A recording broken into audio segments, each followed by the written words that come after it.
Okay, so you want to own a casino. You buy a massive building, fill it with slot machines, roulette wheels, and green felt tables. People walk in, hand you their money, play games where the mathematical odds guarantee they lose, and you keep the difference. The house always wins. You sit back, watch the flashing lights, and become a billionaire. It sounds like the most foolproof business model ever invented, a literal license to print money. Here is the problem. Almost nothing about that picture reflects the actual reality of running a modern casino. The truth is that a casino is not a game room. It is a highly leveraged, heavily regulated hospitality complex wrapped around a mathematical formula. And the moment you look at the balance sheet of a real casino, you realize that the house edge on a blackjack table is practically irrelevant compared to the staggering costs of keeping the lights on, the air conditioning running, and the interest payments on the billions of dollars you had to borrow just to open the doors. Let's start at the very beginning. Before you can print money, you need permission. And this is the first trap. You cannot simply build a casino. You have to be granted a gaming license by the state or regulatory body, and they do not hand those out to just anyone. The application process alone, often called probity, is one of the most invasive background checks in the corporate world. Regulators will examine every business deal you have ever made, every associate you have ever known, and every dollar in your bank account to ensure you are completely free of organized crime ties or financial instability. This process takes years and costs millions of dollars in legal and consulting fees. And the license itself? Depending on the jurisdiction, a gaming license can cost tens of millions of dollars up front. In some states, the right to operate a casino is auctioned off, and the winning bid can reach hundreds of millions of dollars before you've even broken ground. And then comes the building. You don't just build a room, you build a monument. Modern casinos are mega resorts. You need thousands of hotel rooms, multiple world-class restaurants, a theater for headliner shows, massive convention spaces, and retail promenades. Why? Because the gambling alone is no longer enough to draw people in. In Las Vegas today, over 60% of the Strip's revenue comes from non-gaming sources: rooms, food, beverage, and entertainment. The casino floor is just the anchor. Building a facility like this costs billions. The Wynn Las Vegas cost $2.7 billion in 2005. Resorts World Las Vegas cost $4.3 billion. Even a modest regional casino in the middle of the country will easily cost between $300 million and $800 million. You borrow this money, of course. Almost all casinos are built on massive piles of debt. And here is where the math starts to work against you. If you borrow $2 billion to build your mega resort at a 6% interest rate, your debt service, the money you must pay the bank every single year just in interest, is $120 million. That is $10 million a month, or roughly $330,000 every single day, that you have to extract from gamblers' pockets just to pay the interest on your loan, before you pay a single employee, before you pay for electricity, before you make a single dollar of actual profit. And speaking of electricity, let's talk about the physical cost of operating this behemoth. This is the bleed. A casino operates 24 hours a day, 7 days a week, 365 days a year. The doors never close, the lights never turn off, the air conditioning never stops. A large casino resort consumes as much electricity as a small city. In Las Vegas, some of the major properties have monthly electric bills that exceed $1 million. Then there is the staff. You need dealers for the tables, pit bosses, floor managers, slot technicians, cocktail waitresses, bartenders, chefs, maids, valet drivers, and a small army of security personnel. A mega resort employs between 5,000 and 8,000 people. Payroll is astronomical. And then there is the security and surveillance, the eye in the sky. A modern casino is the most heavily surveilled private space on Earth. Thousands of high-definition cameras cover every square inch of the floor, feeding into a central nerve center that monitors for card counters, cheats, and employee theft. The software and hardware required for this, along with the highly trained personnel to monitor it, cost millions of dollars annually. On top of all this, you have the silent partner that takes a cut of every dollar you make: the government. Casino revenue is taxed differently than regular corporate revenue. It is subjected to a gross gaming revenue (GGR) tax. In Nevada, this tax is relatively low, peaking at 6.75%. But in places like Pennsylvania, the tax on slot machines is a staggering 54%.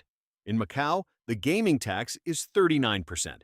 This isn't a tax on your profit, it's a tax on the money left over after payouts, before any of your massive operating expenses are paid. So, your operating costs, taxes, and interest payments are bleeding you for millions of dollars a day. How do you make it back? You think the answer is the roulette wheel or the poker table. It isn't. Table games are actually a terribly inefficient way to make money. Think about a blackjack table. It takes up a significant amount of floor space. You have to pay a highly trained dealer to stand there 24 hours a day. You need a pit boss watching a group of tables. You need cameras watching the pit boss. You give out free drinks to the players. The game is slow, and the house edge, the mathematical advantage the casino has over the player, is actually quite low, sometimes less than 1% if the player knows what they are doing. If a table has a bad run of luck, the casino can actually lose money on it for the night. Table games are there because people expect them to be there. They create the atmosphere. They look cool in movies. But they are not the engine of the casino. The engine is the slot machine. Slot machines are the silent, perfectly optimized money printers that account for 70% to 80% of a modern casino's gaming revenue. Think about the economics of a slot machine. It takes up almost no floor space. It requires no dealer. It doesn't need to take breaks.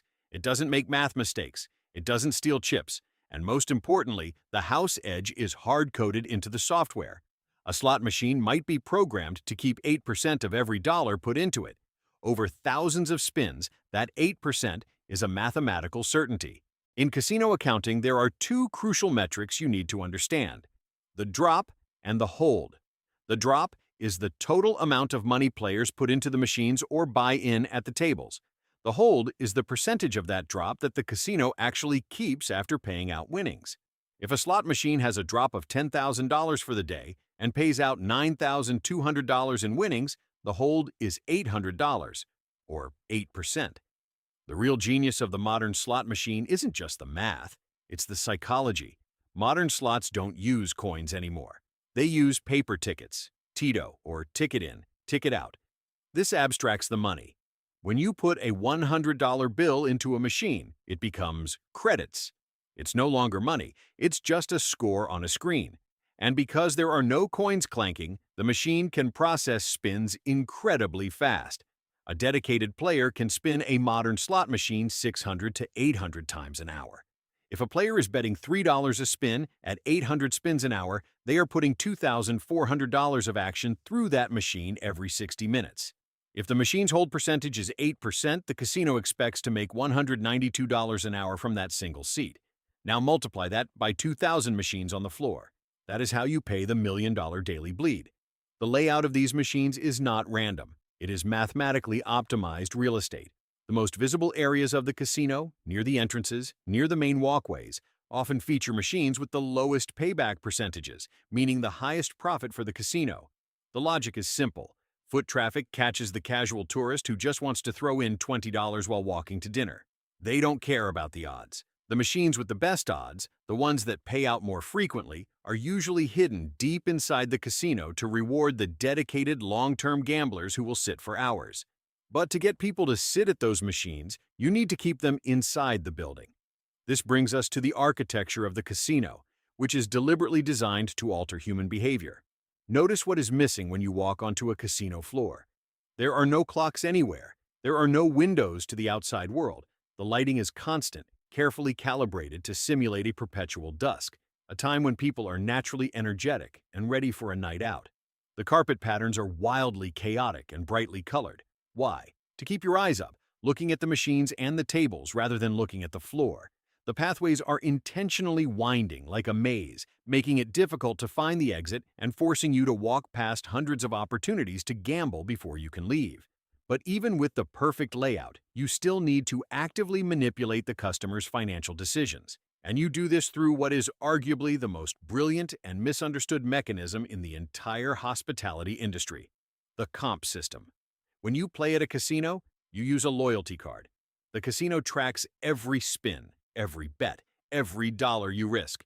Based on your your theoretical loss, determined by the math of the games you play, your average bet size, and the amount of time you play, the casino will give you things for free. Complimentary rooms, free steaks, tickets to a show, free flights. To an outsider, this looks insane. Why is the casino giving away a $400 a night hotel room and a $150 dinner? Because it isn't giving them away. It is buying your time. The casino knows exactly how much you are mathematically guaranteed to lose over a certain number of hours. If your theoretical loss for a weekend is $1,500, giving you a $400 room and a $150 dinner is simply a customer acquisition cost. It ensures you gamble in their building, not the building across the street. Furthermore, the actual cost to the casino for that free room is just the cost of housekeeping, maybe $40.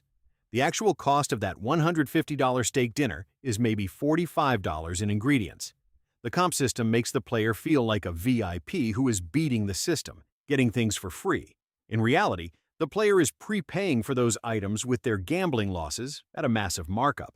And then there are the whales, the high rollers, the people who will drop $1 million in a single weekend playing baccarat. The economics of the whale are terrifying. For a mega resort, a small group of ultra-high net worth individuals can literally make or break the quarter's earnings. Casinos will send private jets to fly them in from Macau or the Middle East. They will put them in 10,000 square foot penthouses that are not even available for the public to rent. They will assign them dedicated hosts who act as personal concierges, fulfilling any request imaginable. Why? Because a single whale playing $50,000 a hand at baccarat can generate millions of dollars in theoretical profit in a few hours. But here is the trapdoor. The math guarantees the house wins over time. But in the short term, variance is real. A whale betting $100,000 a hand can go on a massive winning streak and walk out $10 million up. That is a real check the casino has to write. There have been quarters where major Las Vegas operators have missed Wall Street earnings expectations simply because a few extremely wealthy people got unusually lucky at the baccarat tables. When your business relies heavily on high rollers, your revenue becomes incredibly volatile. You are essentially bankrolling a high-stakes game of chance against billionaires. This leads to the final, hidden reality of owning a casino. You are not really in the gambling business. You are in the real estate business. In fact, many of the most famous casino brands in the world today, companies like MGM Resorts and Caesars Entertainment, do not even own their own buildings anymore. They figured out that owning a massive, multi-billion-dollar building is an inefficient use of capital. So they sold the actual physical real estate, the land, the building, the hotel tower, to a real estate investment trust, or REIT. A company like VC Properties or Blackstone buys the real estate and then leases it back to the casino operator. The casino operator runs the gambling, the restaurants, and the hotel, and pays hundreds of millions of dollars in rent to the REIT every year. This completely shifts the economic structure of the industry. The people who run the casino are essentially massive tenants, operating a cash flow business to pay a staggering monthly rent bill. Remember that $2 billion loan you took out to build the resort? In a good year, the slot machines print money, the hotel is at 95% occupancy, the conventions book out the event spaces, and the restaurants are packed. The cash flow is a river. You pay your operating expenses, you make your massive interest payment or rent payment, and there is still hundreds of millions of dollars left over as profit. You are a genius. But what happens when a recession hits? Or a pandemic? People stop traveling, conventions cancel, the hotel occupancy drops to 40%, the high rollers stay home. The river of cash dries up, but your costs do not. The massive building still needs air conditioning. The security staff still needs to be paid. And most importantly, the bank still expects its $10 million interest payment every single month, or the landlord expects their rent check. This is why casinos go bankrupt. It is almost never because the gamblers won too much money. It is because the fixed costs and the debt load required to operate the facility were so high that a temporary dip in revenue meant the casino could no longer make its payments. When a casino goes bankrupt, the building doesn't disappear. It just changes hands. The bank or a private equity firm takes over, wipes out the original owner's equity, restructures the debt, and keeps the doors open. The house always wins. The casino always makes money in the long run. But the person who owns the casino? They can lose everything if they miscalculate the debt. So that is what owning a casino actually means. You aren't taking money from lucky gamblers. You are orchestrating a massive, highly leveraged psychological machine. You are trading free stakes for theoretical losses. You are praying that the Baccarat variance doesn't wipe out your quarter. And you are constantly racing to generate enough cash from the slot machines to feed the crushing debt that paid for the building in the first place. It's not a game of chance. It's a game of scale and endurance. And if you don't have the stomach for $1 million a day bleed, you should probably stay away from the tables.